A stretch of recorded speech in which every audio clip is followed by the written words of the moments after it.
Hey you, how you doing? It's Tim Scher. Welcome back to episode 4 on how to take your health back. Here's the question. What's going on inside the minds of top achievers that cause them to make extraordinary breakthroughs both personally and professionally? My name is Tim Scher, and I invite you to join me as we take a deep dive into the unconscious mind and discover how to transform your biggest dreams into a reality. Welcome to the How to Be Mesmerizing podcast. And this is an exciting episode because we're going to talk about the beliefs that hold us back and sabotage our results. And if you follow me, you know that I really believe that your beliefs determine everything. The beliefs you have about yourself, about others, about your goals, about the world around you, that determines what you experience and what kind of life you have and what kind of results you experience in life. And so we're always taking a look at what's going on with our beliefs and what do we need to do to upgrade them. What do we need to do to improve our beliefs? Because if you improve what you believe, then it also improves the way that you think and what you notice and the opportunities that are around you. So if you have a belief, and we're going to cover the top 7 beliefs that sabotage our success, but if you have a belief that your results are never going to happen, then no matter how hard you try, which you probably won't try very hard if you don't think it's going to work to begin with, but no matter how hard you try, you'll find that you just keep getting stuck. Why? Because you have a belief inside that says it's not going to work. And so you will find every excuse, every reason to procrastinate because there's that belief in your mind telling you that this isn't going to work anyway, so why try harder? Why lean in? Why deprive myself? And then all of a sudden we forget why we wanted to achieve the goal to begin with, right? The whole purpose of us going for these nightly walks is to improve your health, your energy, your vitality, so that you feel healthier, so that you feel happier, so that no matter what you're going through in your life right now, things might be really good or it might be really hard right now. And wherever you're at, the better you feel physically, the better you're going to feel emotionally, the better you're going to feel mentally. Like I've said before, there's so much toxicity in the world around us, so much negativity going around all the time.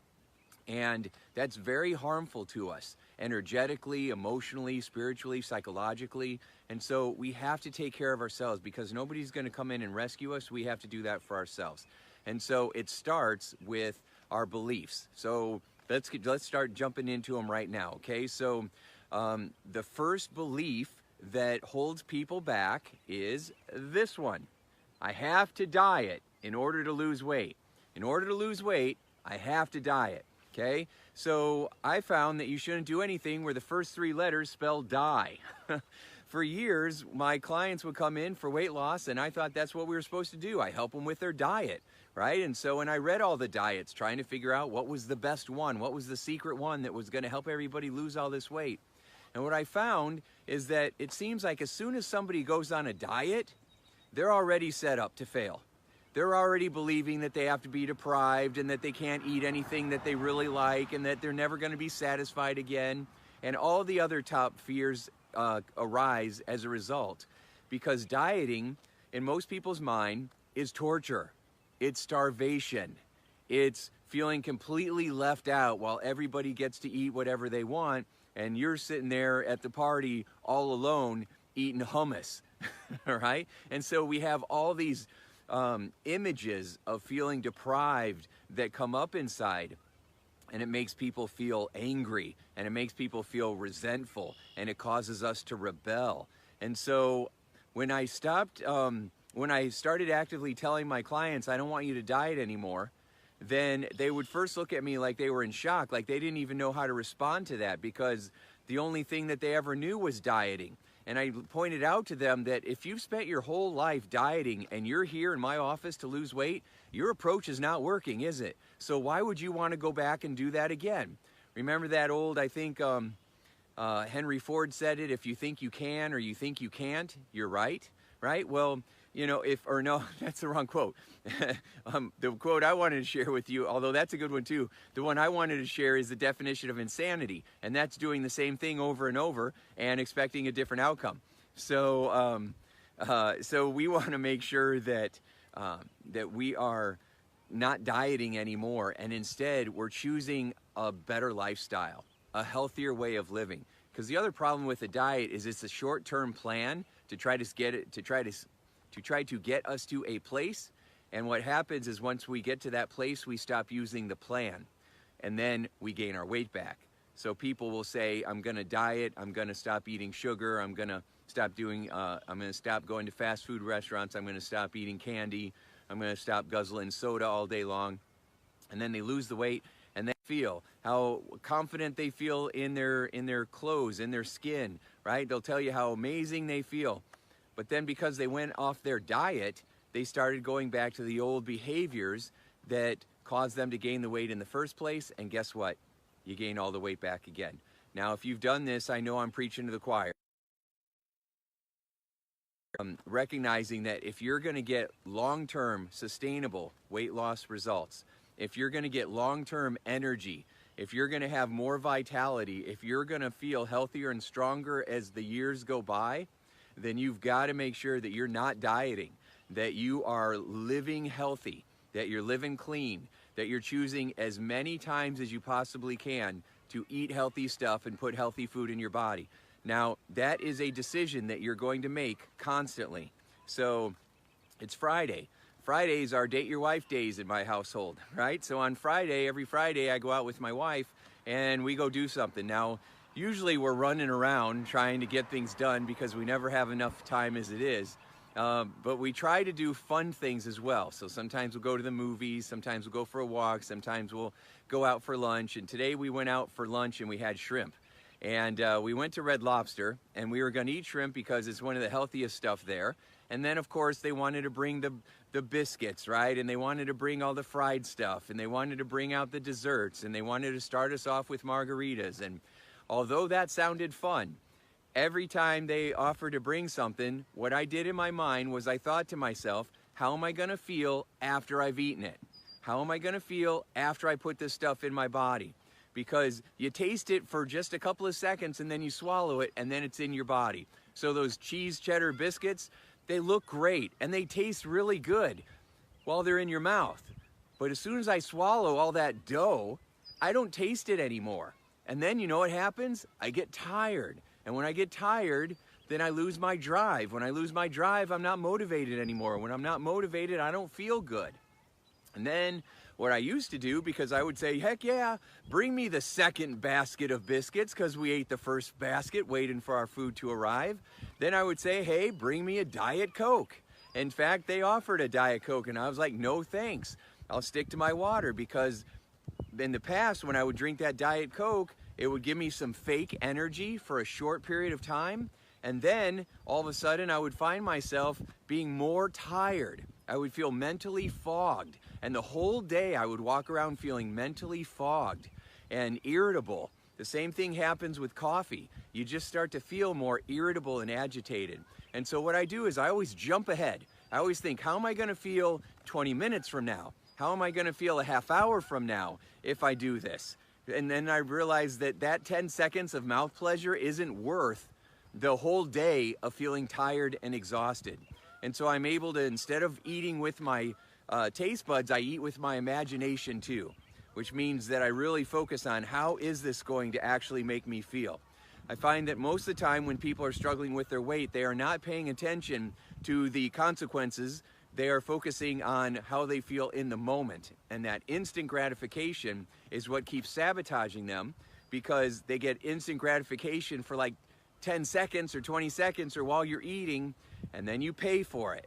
And it's not worth it. I don't want to take an aspirin that makes me feel good for 5 minutes and then gives me a migraine for 2 hours. But that's what people do all the time. So we are not going to diet. We are going to have a healthier eating lifestyle, which is just what we do. Drinking more water, being more physically active, taking time for relaxation, making yourself a priority, increasing self-awareness, making better food choices because of how it emotionally and physically makes you feel long-term all the time. That's what we're interested in. And that's why the people that think this way are healthier and thinner and have more energy and have less health problems, because we're thinking of it in this way. We're upgrading our mindset, okay? All right, now I'm switching my note cards here, trying to hold my little selfie stick at the same time. All right, so the second belief that sabotages our ability to get results is we need tons of willpower. I need tons of willpower. And hopefully as I show you this, the words aren't backwards. So I don't know if these words are backwards to you or not, so hopefully they're correct. But what people think is, I gotta have a lot of willpower in order to lose weight. And I find that that is also a sabotage, because our willpower lasts about as long as our cell phone when it says you got like 10% left and then it shuts off, right? And that's how willpower works. You can, just thinking that you have to use willpower uses up your willpower. And so our willpower is not very good because it doesn't last long. There's too much temptation, and what takes over is our emotional programming, right? So if we look at something and it emotionally looks really good to us, that's gonna override how we're feeling, unless we have trained ourselves, we have emotionally conditioned ourselves to pause and think of something different. Now, we have all had to learn how to do this. It's called maturity, right? I'm sure you've been driving in traffic at some point and thought, you know what? I'm going to smash my car into this other car. Because drivers are crazy, right? And people are rude and people are impatient a lot of times when they're driving, and they're beeping the horn and they're cutting people off. And I've had many times where I'm like, you know what? I'm gonna just drive them right off the road. And then I'm like, no, I'm not. That's insane. I can't do that, okay? And so even though the thought comes to mind, I resist because I think of the consequences, and I think about what my values are, and I think about who I am, and what my mission statement is for me, right? And instead of just reacting based on the, the kid inside of me, the id, as Sigmund Freud would say, the little child inside of me that just wants whatever they want, whenever they want it, we have had to learn to grow up and take charge. And so the same is true for anything else. So when I was out for lunch today and they were offering all these different things, there would have been a time where I would have been like, yes, I'll have those biscuits. Yes, I'll have the Diet Coke. Sure, I'll have that margarita. And then what do you got for dessert, right? And then you just keep going. I thought about having the crab Alfredo that they have there, and all that good stuff, and then I would have packed away a couple thousand calories and left the restaurant feeling exhausted. Instead, I had the salad and I had the shrimp, right? And I was eating the healthier stuff with the water with lemon. And I walked out of there feeling energized, and I walked out of there eating probably around 450 or 500 calories and felt much better. Had a great time, really enjoyed myself. I didn't feel like it required that much willpower at all because I had emotionally trained myself to think and feel and behave in this way because it's who I am. I always tell people it's like an identity shift. You don't have to, someone who's a vegetarian, they don't have to talk themselves out of eating a steak because that's not who they are. It doesn't require willpower. They just look at it and they say, no thanks, I'm not interested in that. And so that's how it is when you start to change your identity, the way that you think of yourself, the way that you, the values that you've created for yourself, kind of the mission statement that we have. A lot of times people think that a mission statement and a set of core values is for companies, right? But you can have it for yourself too. What is your life all about? What does your life stand for, right? When at the end of it, what do you want people to say about you? What do you want them to write on your tombstone, right, as they say? And so in your obituary, what do you want them to say you stood for? And do you want them to say, oh, I stood for eating everything that I wanted because it tasted good, and I didn't care that I died from type 2 diabetes and left my family alone because it tasted really good? That's what you want people to remember you by, okay? So we want to make sure that we are doing this. Now, of course, if you're like, that sounds amazing, Tim, but I have no idea how to do that, well, then we've got our course that's coming up May 22nd. Where I'll help you. I'll take you through this, through our live coaching experience. You can go to www.loseweighteasier.com/calendar and check out, you can register there. So the other way you can do it is by getting a copy of my book, Losing Weight Without Losing Your Mind, or you can enroll in our virtual course, our Body and Mind Transformation Program, where I will literally reprogram your mind for you based on all the years of doing this so that you don't have to rely on willpower anymore. We're gonna emotionally condition you to follow through. Okay, now let's move on. Let me stop here for a second, move my cards. All right, belief number 3 out of 7 is I have to deprive myself.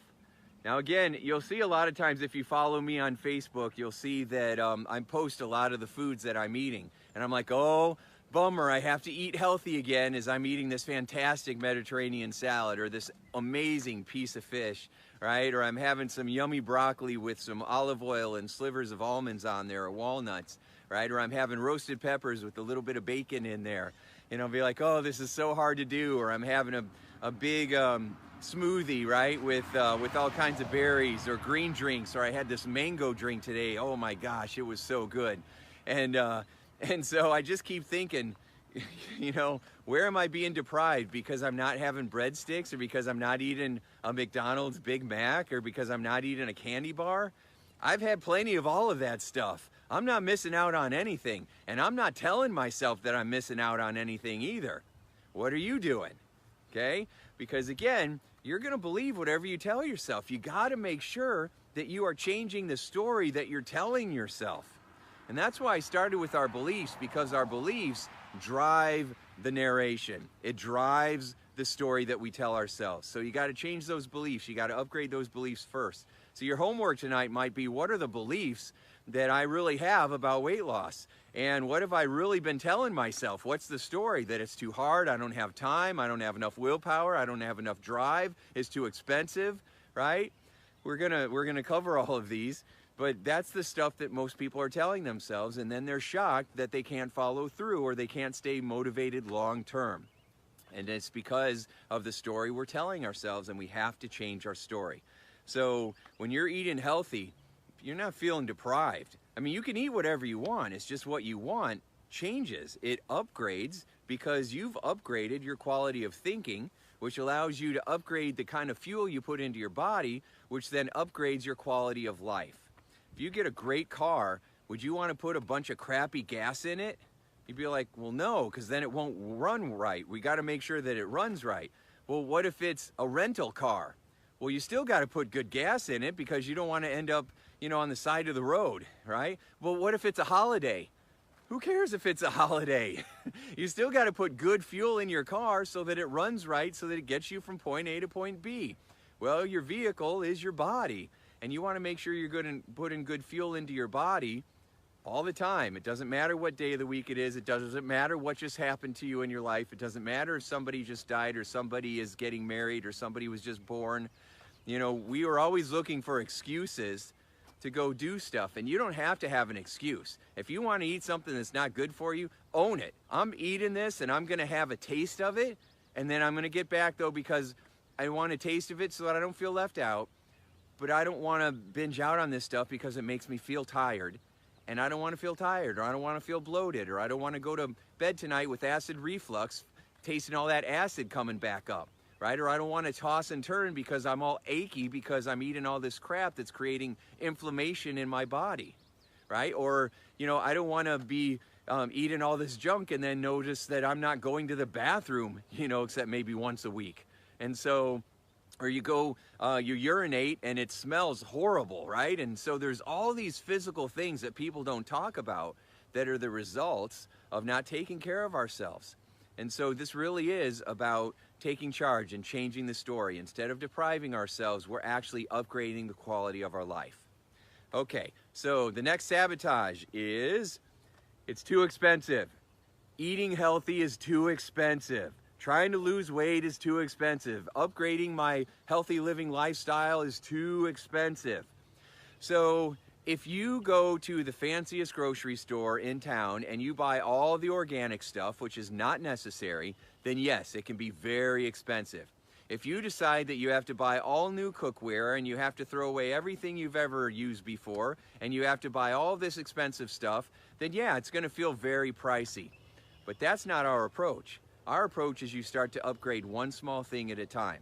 And the stuff that is healthy costs just as much as the other stuff. Now I know that they have big bags of you know, junk food, which if you think of it this way, it's big bags of diabetes, big bags of heart disease, big bags of cancer that they sell for 99 cents. And so it's easy to get junk food. It's easy to buy that stuff. However, when you start when you start cutting back on going out to eat all the time, when you start cutting back on buying all the junk food snacks, when you start cutting back on spending all your money on sodas or alcohol, you're gonna find that you really start to save money. And so I was at the grocery store today and I'm like, all right, I'm gonna buy some snacks, I'm gonna get some almonds, I'm gonna have some canned salmon and some yellowfish tuna, and I got those mango drinks and the green drinks, and the green drink would be a meal replacement for me, and it was $2.45. Now, if I went to McDonald's and got their #1, which is their Big Mac and their fry and their Coke, it's probably like $8, okay? And then I'm gonna drink the green drink for $2.49, $2.47, and I'm gonna feel great afterwards. I'm gonna be very productive. I can go spend $8 on the McDonald's #1 meal, and I'm gonna be exhausted afterwards, and I'm gonna feel tired afterwards, probably for the rest of the day, and I spent more money to do that. So we gotta start telling ourselves a different story. People will say, well, I go and I spend a whole bunch of money on produce, and then I don't feel like preparing it, and then I just throw it away, and then it's just expensive. Well, the same is true of anything, right? Now, if you have a bunch of junk food and the shelf life is like 10 years, what did they do to that food so that it lasts for 10 years? I would never eat an apple that lasted 10 years. Would you? Right? Apples go bad, they break down. I did a video before where I took a bite of an apple and I took a bite of a candy bar, and then I spit the candy bar out. And you don't have to, right? The goal is not to be a fanatic. I just didn't want it in my body because I keep training my brain. And so, and then I sat them on the counter and I came back a week later and the candy bar looked exactly the same. And the apple looked like it had all been, it was degrading, right? It was breaking down, because that's what it does when we eat food that comes from Mother Nature. It breaks down naturally. When you have food that's God-made, it breaks down. When you have food that's man-made, some of that stuff will sit there and last forever. That candy bar would look that way if I came back a year from now. And so you don't want that in your body. When you get bigger and bigger, why do you think that is? It's because that stuff's not breaking down and getting out of your body. And so you can definitely eat healthier, and you can make it cost effective, right? Just like with anything else. You just switch brands, you just buy some healthier, fresh stuff, you just make sure that you're making big batches at once, and you can keep the price down. So I'll tell you what's expensive. Cancer treatments, insulin, all kinds of medication, sitting in doctor's offices for hours on end, nursing homes, eye doctors.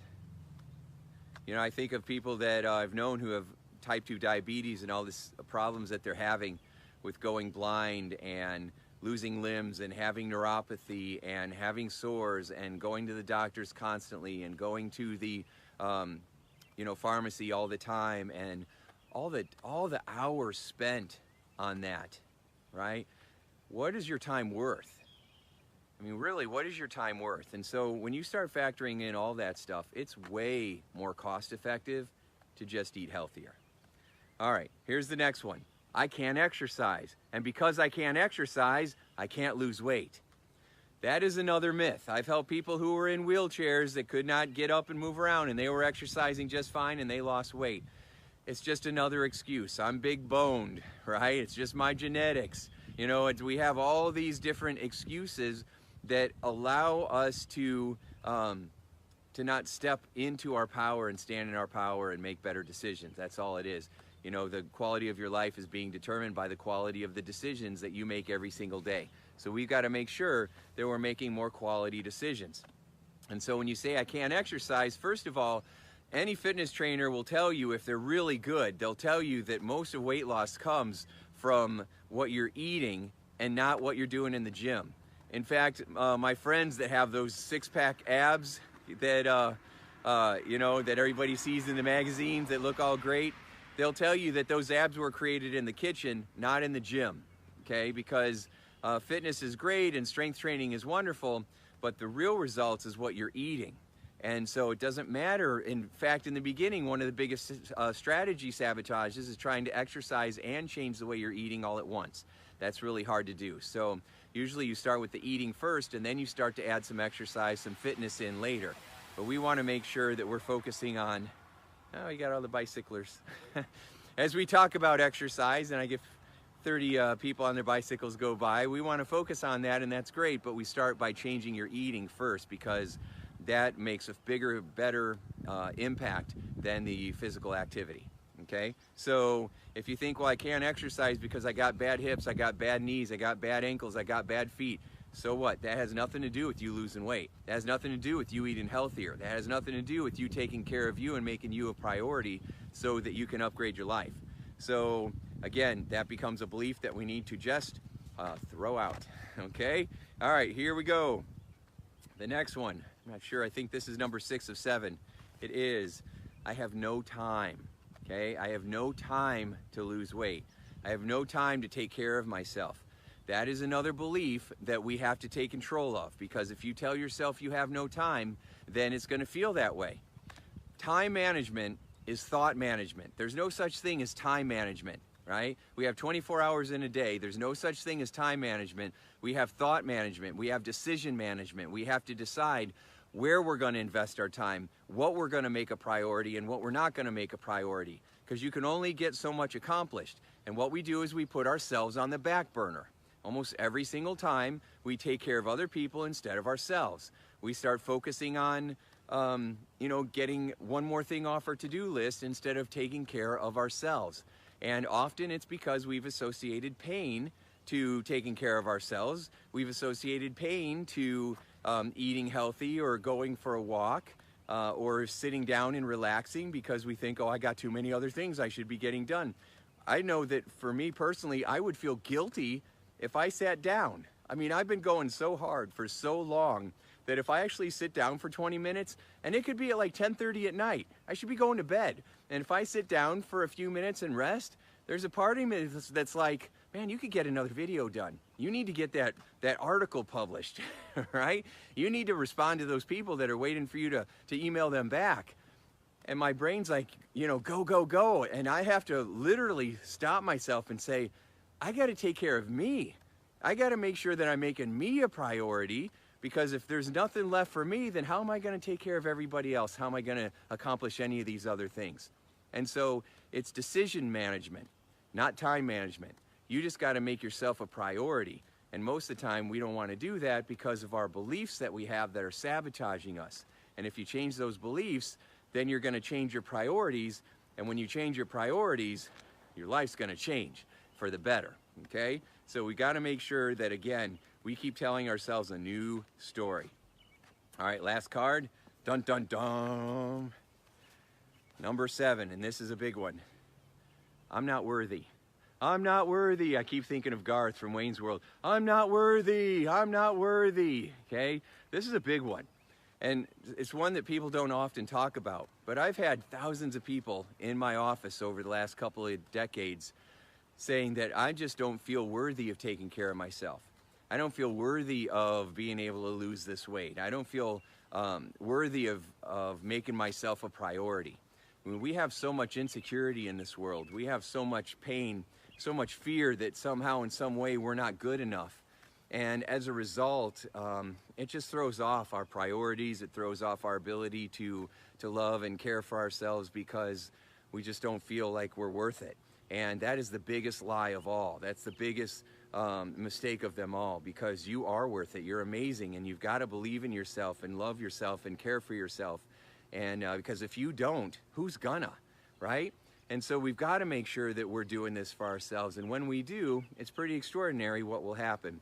And so you just go from I'm not worthy to I am worthy, and I'm going to start acting as if I'm worthy right now. In fact, if I was worthy, what might I start doing differently? If I really believe that I am worthy of investing in my health, investing in my self-confidence, investing in my own happiness, what would I do differently beginning right now? Right? What would I start to improve? And why would it be easier now? Right? Ask yourself better questions. Why would it be easier for me to follow through now since I believe that I am worthy? answer that question. And all of a sudden, because you're asking the right question, it's easier to find the right answers. And you'll be like, wow, I never thought of it that way before. And you'll start noticing opportunities that you hadn't noticed. You'll start feeling more excited and more confident. You'll start feeling more worthy, because worthiness isn't just something that you say, I'm worthy, I'm not worthy. It's really the actions that go back it up, right? It's the actions behind it. So if you start acting as if you are worthy, then you will start feeling it. And then one day you'll realize the only one who's determining whether you're worthy or not is you. And so if that's the case, then what are you waiting for? You are worthy, okay? You are now blessed. Hey, you are worthy. So now just start behaving in a way that makes you feel it.